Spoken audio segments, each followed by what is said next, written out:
This is a nice verse. Etatsam shuchitam brahmams tapatraya chikikshitam yat ishvare bhagavati karma brahmani bhavitam. This is a verse for memorizing.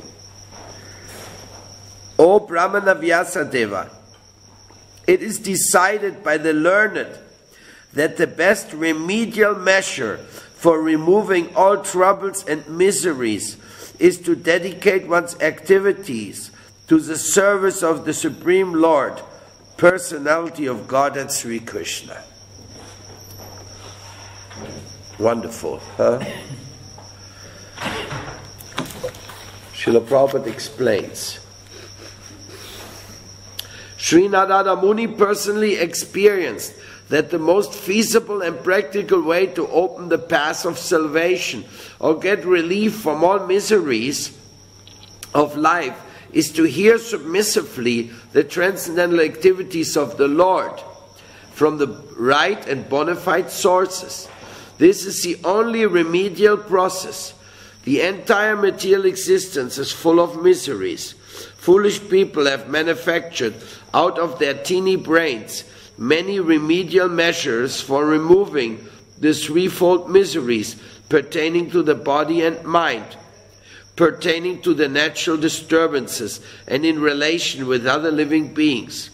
The whole world is struggling very hard to exist out of these miseries, but men do not know that without the sanction of the Lord, no plan or no remedial measure can actually bring about the desired peace and tranquility. The remedial measure to cure a patient by medical treatment is useless if it is not sanctioned by the Lord.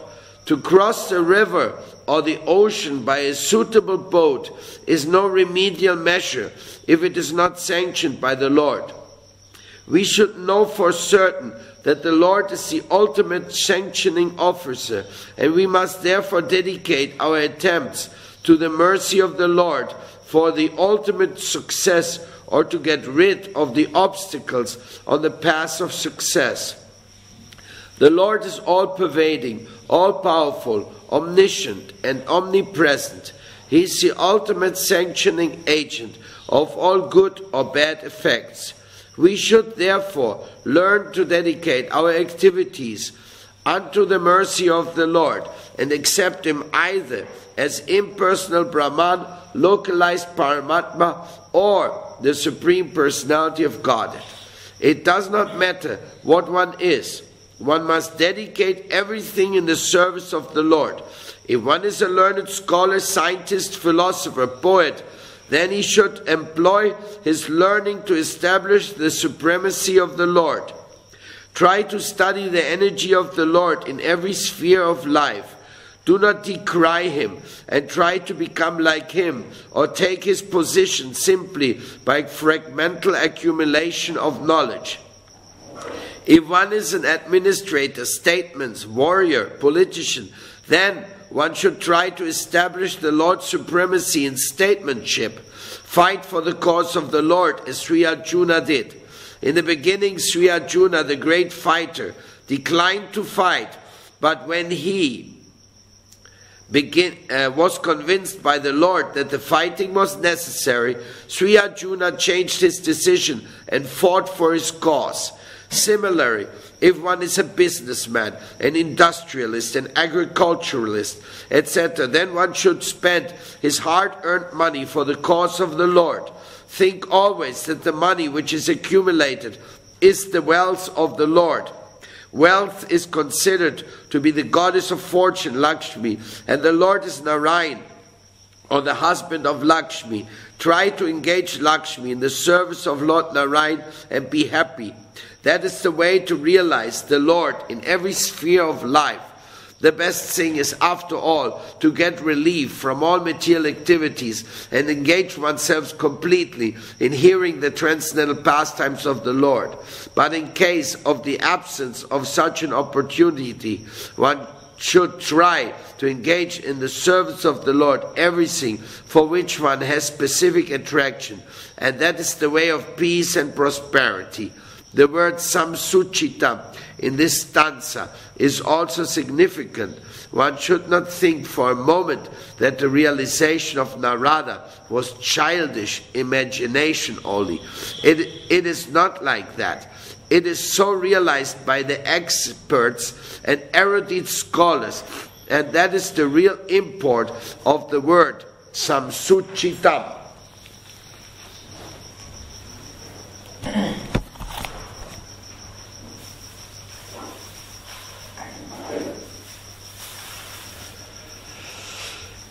Om Jnanati Mirandasya Jnananjana Shalakaya Shakshun Militanjene Tasmai Sri Gurave Namaha Sri Chaitanya Manubhistam Stapitam Jena Bhutale Swayam Rupa Kadamayam Dadati Swa Padantikam.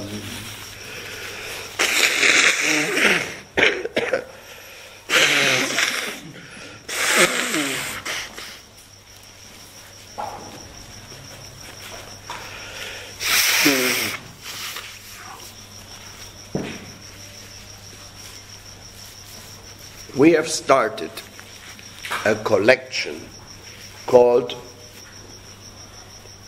the Collection of Vedic Wisdom.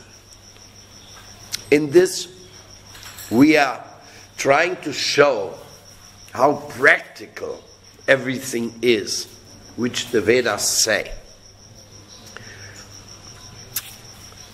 This particular verse and its purport, it is one of those pearls of Vedic wisdom. Actually, many of the purports of Srila Prabhupada are. They are incredible. I'm becoming emotional when I read it. And very grateful to my spiritual master for having given such clear prescriptions for life. Like when you're sick, when you're suffering, you want to go to a doctor. First he makes a diagnosis, and then he gives the remedy, the prescription of diet, medicine, or whatever is required to get rid of that disease. A good doctor, he can diagnose well and gives the right prescription and cures the patient. You are very grateful when you meet such a doctor, when you suffer. Here, sincerely speaking, Srila Prabhupada and the Srimad Bhagavatam, of course, is giving such a clear hint that all the miseries and all the illusion and all the confusion of life will be finished by devotional service, by making Krishna the rightful proprietor, controller, and enjoyer. In other words, you agree that he is the center. In a material concept, you always think, well, the world is nice and I am the center.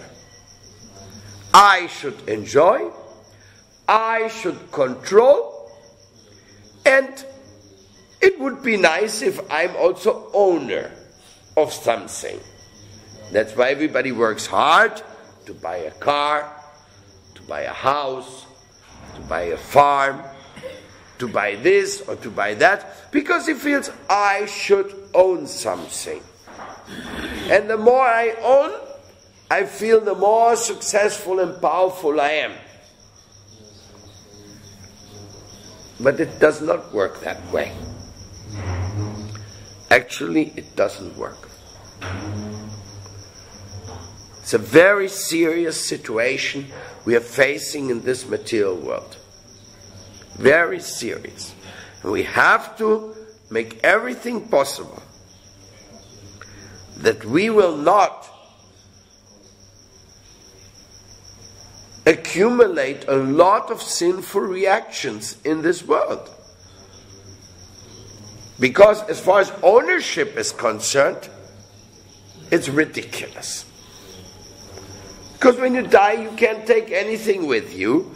And even while you're alive, ownership means you have to pay property tax.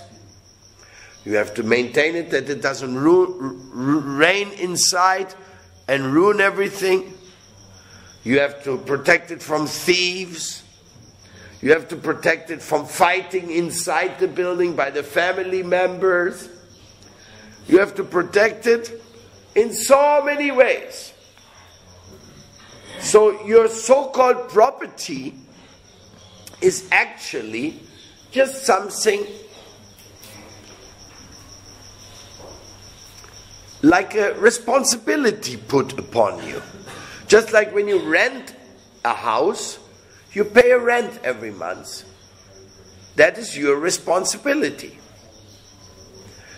And if you do not rent, and if you do not own, then what are you? Well, then you are the employee. That means you are the house caretaker, the maid. In very fancy buildings of rich people, there's a maid living, of several maids and servants. They're living in a fancy house and they don't pay the property tax. But they're servants. So, in our consciousness, Krishna consciousness, we are the servants anyway. Krishna's the owner of everything. We are not the proprietors. But because we are devotees, we are servants, still we have to pay the property tax. Still we have to, unless there's an exemption for it, for a religious purpose, we have to arrange the gardens, so the gardens don't take over the buildings. We have to take care of that the thieves don't take everything. We have to take care that there's no fighting inside. We have to take care that there's food and that everybody's accommodated appropriately. So, as servants, we are happily and voluntarily taking care of Krishna's property. So, there's no problem.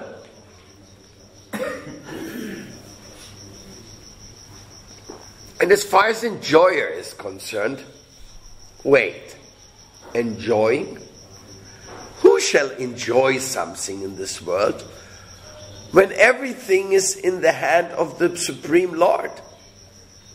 If He is not happy, so this is what is here, the verse says, O Brahmana Vyasadeva, it is decided by the learned that the best remedial measure for removing all troubles and miseries is to dedicate one's activities to the service of the Supreme Lord, the personality of Godhead, Sri Krishna. So, the enjoyer is Krishna. When you want to enjoy separate from Krishna, that will not work out for a long time. That is exactly what Maya is all about. And Maya creates miseries and anxieties and troubles. So,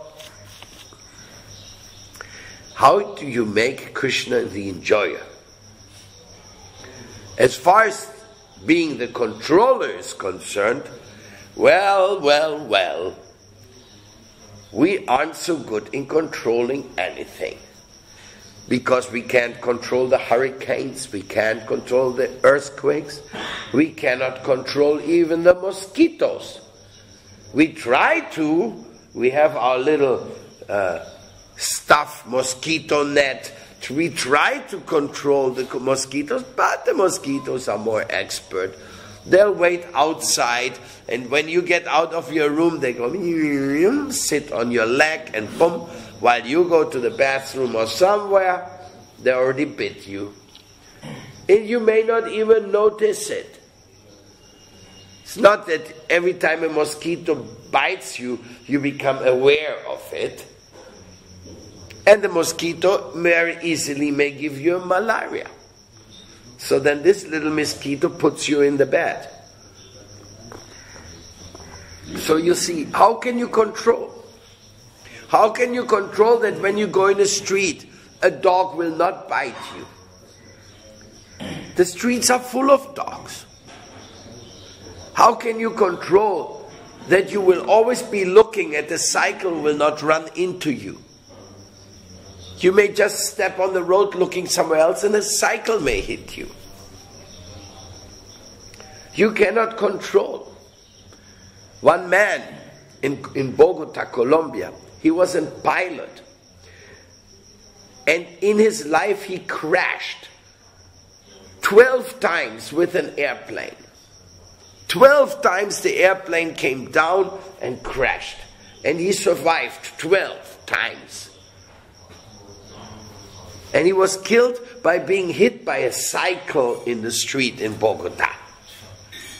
The cycle hit him, he fell over and hit his head on the side road, dead.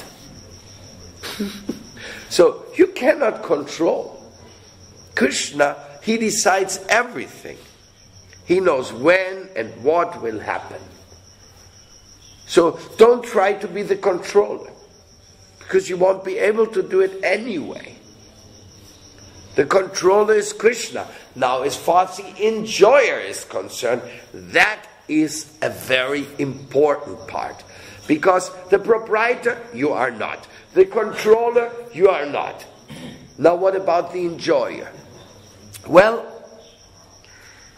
whether you are the enjoyer or whether Krishna is the enjoyer, that is your decision.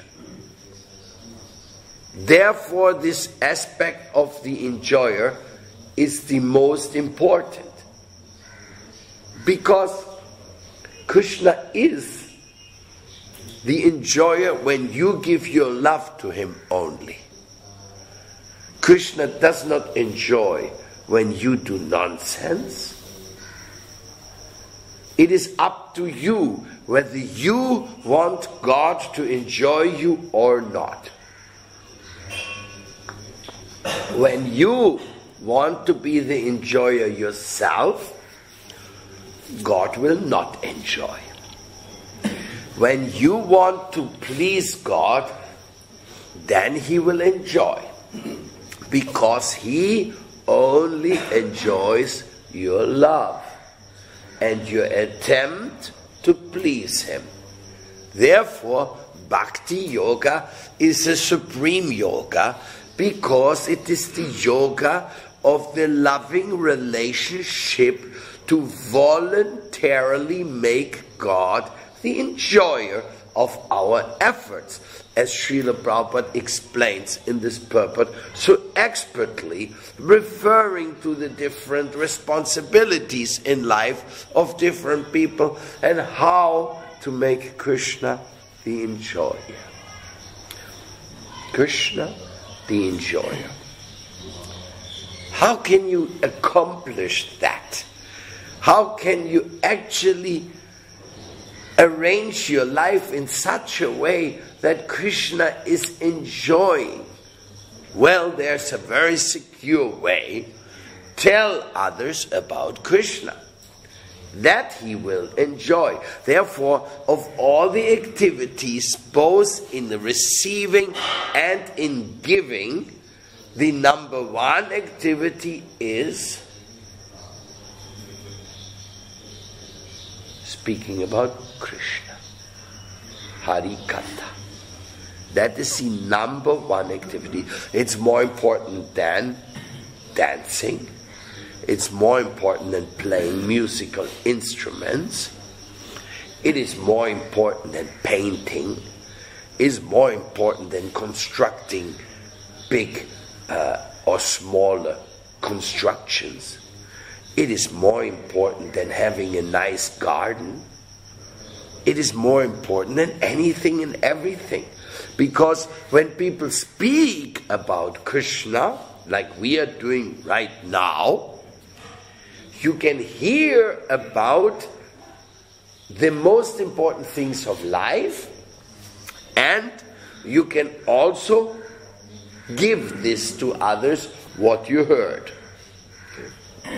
Now you are doing the listening, and I am doing the speaking. Please, tomorrow you do the speaking and somebody else is doing the listening. This is called the transaction of delivery of the transparent and transcendental message of the Lord. So that is the best and most intense. Therefore Srila Prabhupada says here that the salvation or relief from all miseries of life is to hear submissively the transcendental activities of the Lord from the right and bona fide sources. In other words, you have to hear about the Lord from somebody who wants to let the Lord enjoy his efforts. If somebody who speaks wants to utilize the speaking to enjoy himself, then it is not a bona fide and authoritative source. It is somebody like an intruder. If somebody is saying, Krishna, Krishna, Krishna, then now you give me some money and I enjoy it for myself, then he is a thief. He is an intruder. He is a cheat. Because if I say Krishna is the enjoyer, because I'm working for Krishna and I want you also to work for Krishna, then it is a very good thing and we can talk about Krishna very honestly. When you want to make Krishna a profession and living off Krishna, well, Krishna would know what is the best for you, specifically what type of life he wants to give you. Now, it is a fact that in a place like Vrindavan or any other place in the world, there are quite a few people who just want to live off Krishna. They want to enjoy utilizing Krishna. And they are not qualified according to the standards of devotional service. They have a hidden agenda. And that is why their life is not going to be very happy. Because Krishna does not enjoy that. Krishna resents that if somebody utilizes his name and his message for his own personal, mundane convenience or satisfaction or gratification. No. Actual devotional service, the connection with Krishna, means you in your heart have to have the desire that Krishna enjoys what you are doing.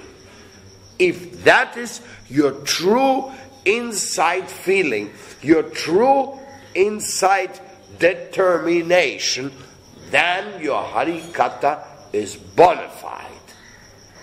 Then you can speak about Lord Krishna and you will benefit others when they listen to it. And if they make up their mind, yes, Krishna should be the enjoyer, then they can also speak Harikatha in a bona fide way. This is how my spiritual master has explained these things. Krishna can be satisfied by the governing people, by the business people, by the scholars. Everybody can put Krishna as the enjoyer if he sincerely does what he is doing for him. Just like Arjuna, he did not want to fight. But after Krishna explained to him that that was a decision by some ego of his side, and his reluctancy was not appropriate because it had to be done, the religious principles had to be defended at that moment. And Arjuna surrendered. And he said, okay, my Lord, whatever you decide, I'll do. So, Sri Krishna, he's coming in this world to teach us what is enjoyment. Now, listen. Enjoyment. To be the enjoyer. It is such a relative thing. I'm sitting here in front of you. I am extremely enjoying. I'm enjoying your beautiful faces. And more than that, I'm enjoying your rapt attention. I can look in your eyes and I see that you are paying attention to the message. I can see that it is attractive to your heart. So I am enjoying. I'm enjoying every time I breathe. The fresh air is such an enjoyment.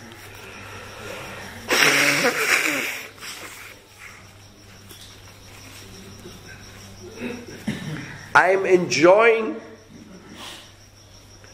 the early sun rays as they're coming out and they're penetrating this room by putting some of the first rays in here. I'm enjoying the beauty. I'm enjoying these beautiful carved pillars. I'm enjoying to see Vrinda Devi's picture.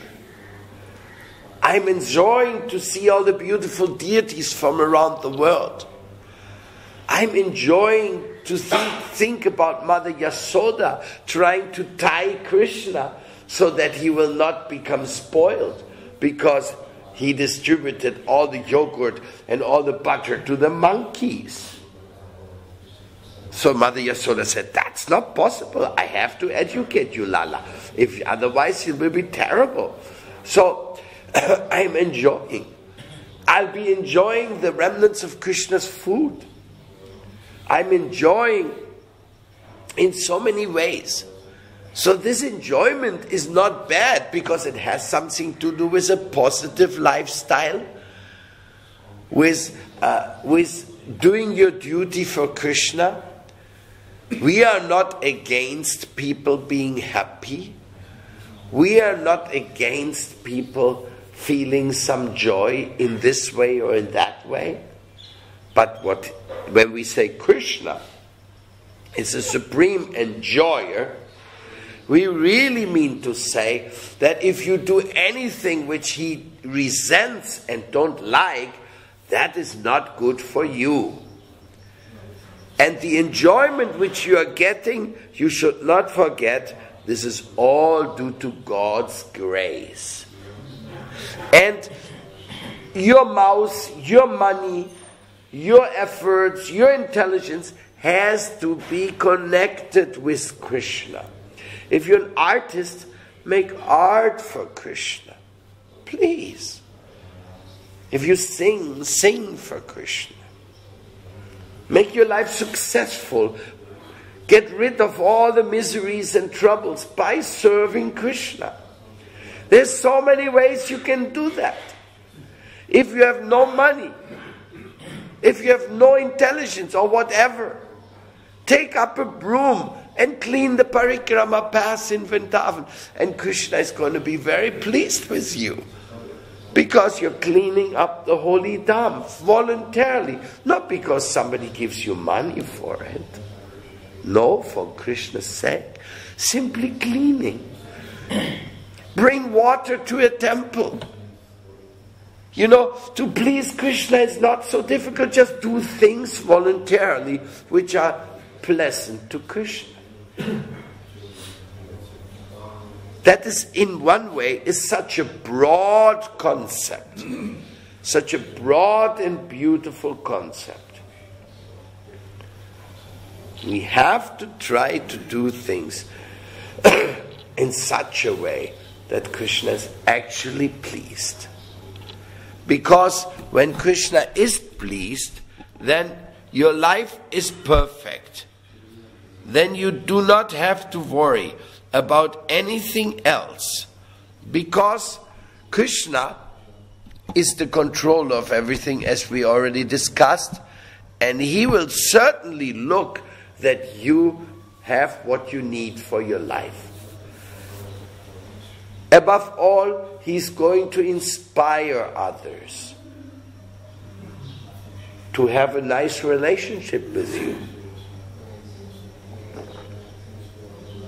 What is the greatest treasure in life? Your friends? Those who accompany you? Somebody sincere and beautiful to relate to? Like our Gurudev. He's so careful, and he has accepted us as his students and always looking after our welfare with so much love. And through him we have so many brothers and sisters, of whom some may be very intimately connected to us. We may love specially. Others may be not so intensive, but at least a brother and a sister is always a brother and a sister. Then we have our father and mother. They're so kind, and generally. They're also given by Lord Krishna's grace. And the friends who go along with us in our life, this is very valuable, very beautiful. All this is the gift of Krishna. If Krishna is not giving you his grace, you cannot get one single friend.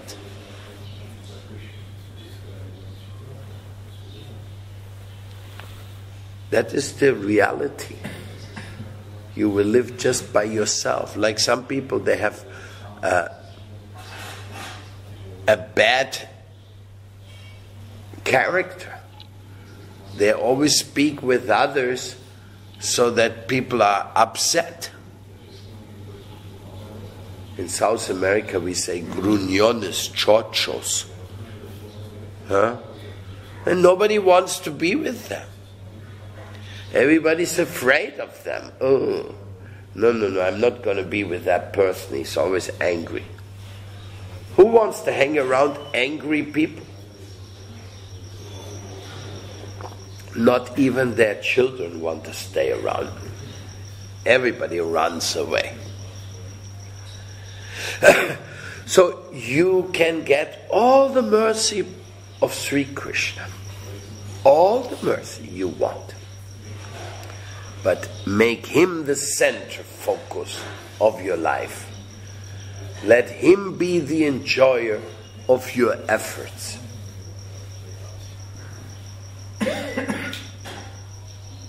That is the real idea which we are learning from our spiritual master.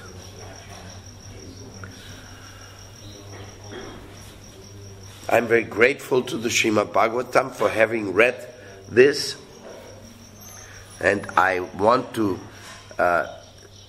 send it to the Vedic Wisdom Department, because we have to spread the message of love of Srila Prabhupada and the Srimad Bhagavatam. It is surprising. Shri Shri Guru Gauranga Radha Braja Mohan Ki Jai.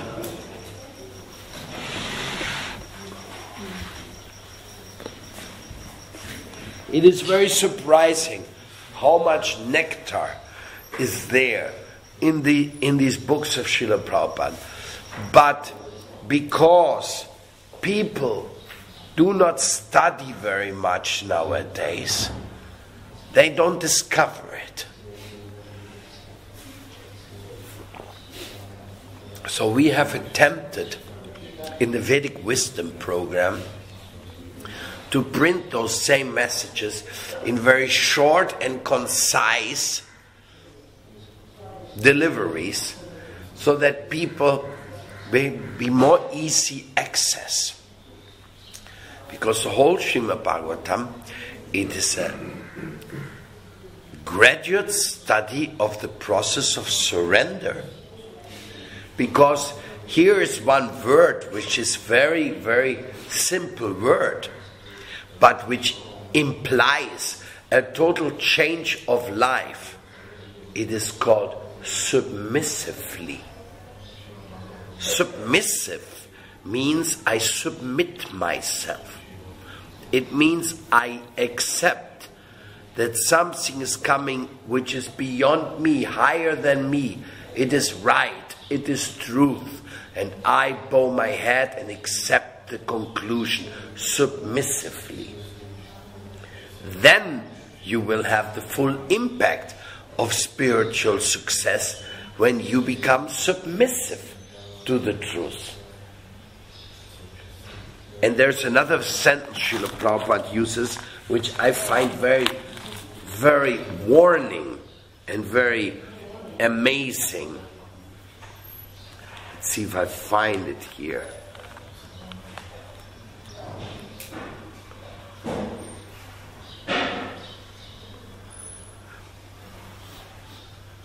Here. Do not decry the Lord and try to become like Him, like enjoy His position, or take His position simply by fragmental accumulation of knowledge. Just like you take a little bit of the Vedic knowledge, no? And you want to make some great teacher position, telling others, oh, now I'm self-realized because I have this fragmental knowledge, and you want to take his position. That is the position of the Mayavadi gurus. They quote the scriptures, they sing the mantras and so many other things, and people don't say Jai Sri Krishna. They say all glories to the Guru.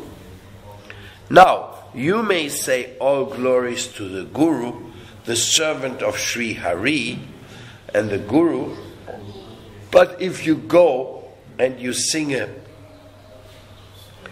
a song for the Guru and don't mention Krishna, this is not Krishna consciousness.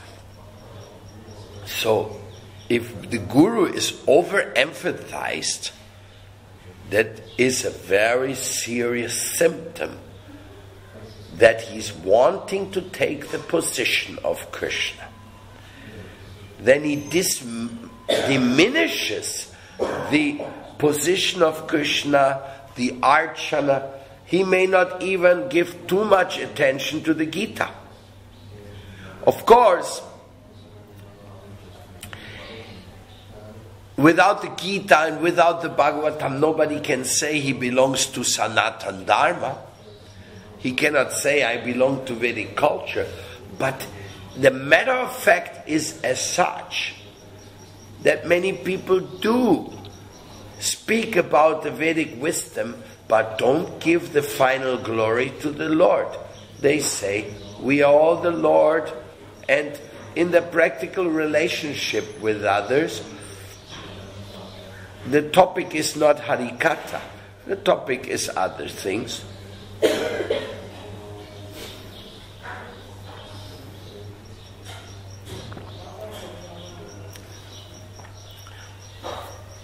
And that's very unfortunate. Fragmental knowledge. To take his position, or to decry him, or to minimize him, or to say God does not exist, or to say we are all God. All these things are not acceptable. Sincerely speaking, they are not acceptable. If we participate in them in one way or another, we definitely become guilty and become sinful. So I request you all very humbly to always carry the glories of God on your forehead in the form of tilak, in the heart in the form of your japa and bhajan,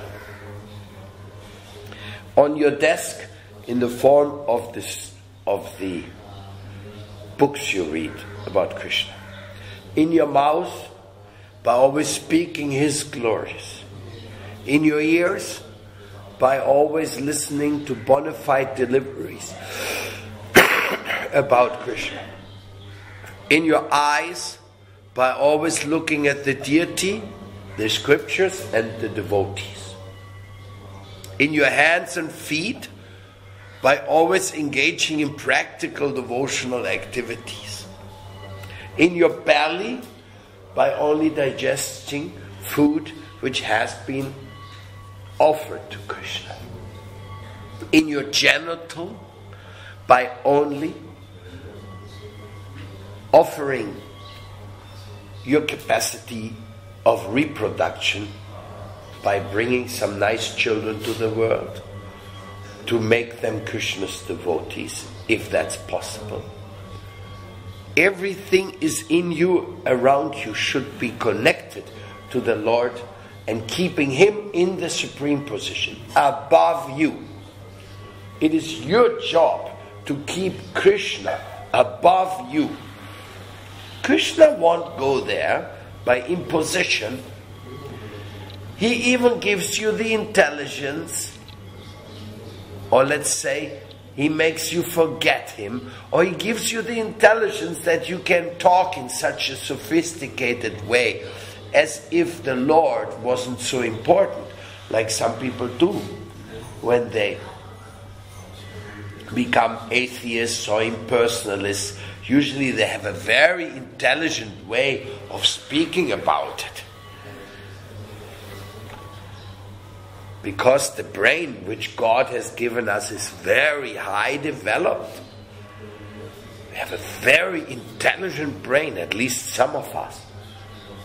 And we can even utilize this brain to speak against the Lord, to diminish Him, to question His existence, to question the validity of His holy teachings, to question the morality which He gives to us to organize our life. Our mind is so naughty that it can do anything and everything. But this fragmented knowledge and utilizing it for the wrong purpose, this will not give us any love and not any progress in our existence. So we shall be very humble and very enthusiastic to put Krishna in the center of our life and on top of our head, and make Him the enjoyer of what you are doing for Him. Rishikena Rishikesha Sevanam Bhaktya Ujjate.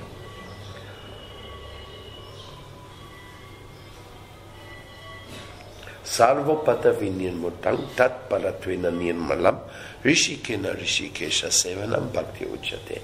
He is the one who gave you the senses. He is the one who gave you the life.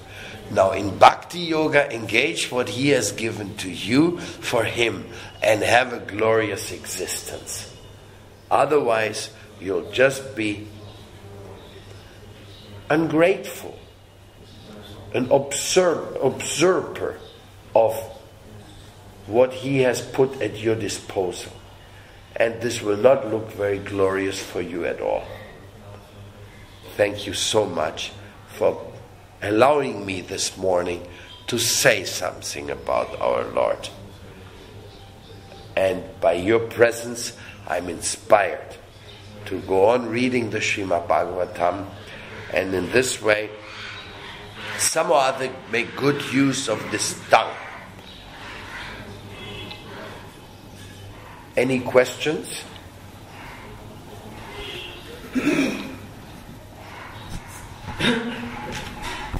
Se habla del dar y del recibir, y en otra oportunidad se hablaba del amor, entendiéndose como ver a Dios en cada una de las personas o cualquier cosa o cualquier persona.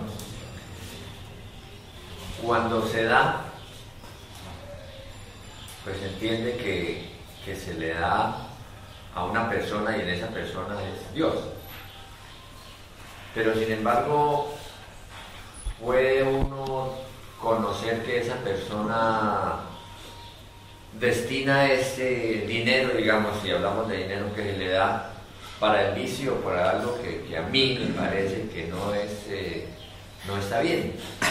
¿Debe importar el destino que le da esa persona a lo que le doy? O sencillamente veo en esa persona a Dios y ya lo que ella haga con eso que yo le doy no me debe interesar. Sri Krishna answered that question in the Bhagavad Gita.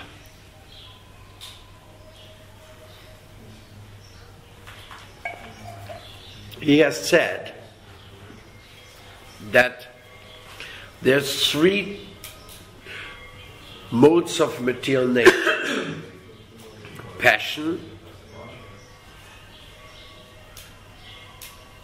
ignorance, and goodness.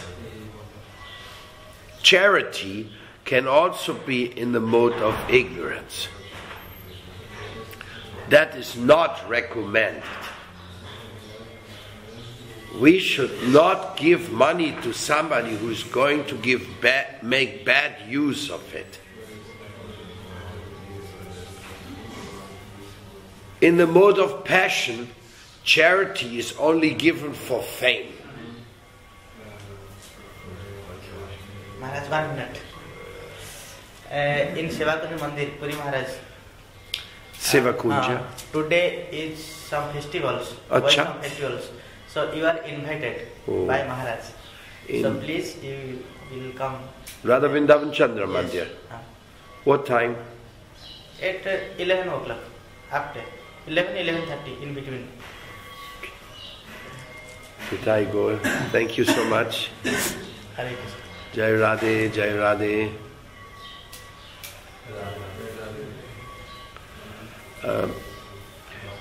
In the mode of goodness, the charity is given for the very benefit of the person. And because of that, we have to be responsible how the person will spend the money as well. We should not only be givers of money, we should also give wisdom. And if a person is ignorant, don't give any money. Give prasadam. When you give prasadam, you cannot go wrong. Whether the person is in ignorance or in passion, it does not matter. Because giving food is an act of love. And if that food was offered to Krishna before, it is an act of spiritual love. So that is, of all charities, that is the best.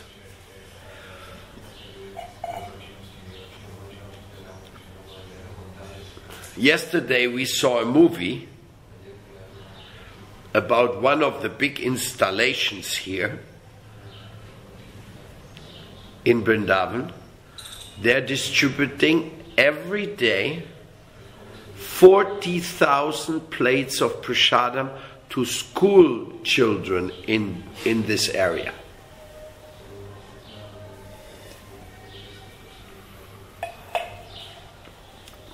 Big kitchen. You cannot believe how big. And going to every school and giving prasadam.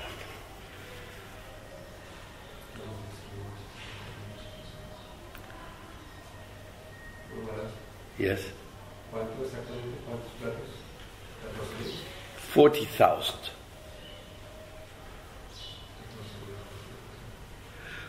They have a machine which makes chapatis, can make 10,000 chapatis in 1 hour.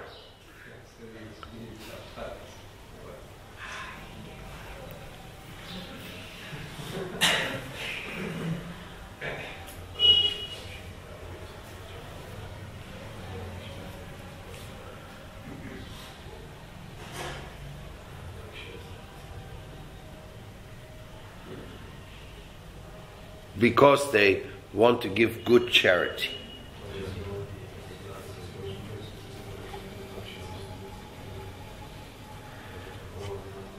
Giving knowledge is also charity.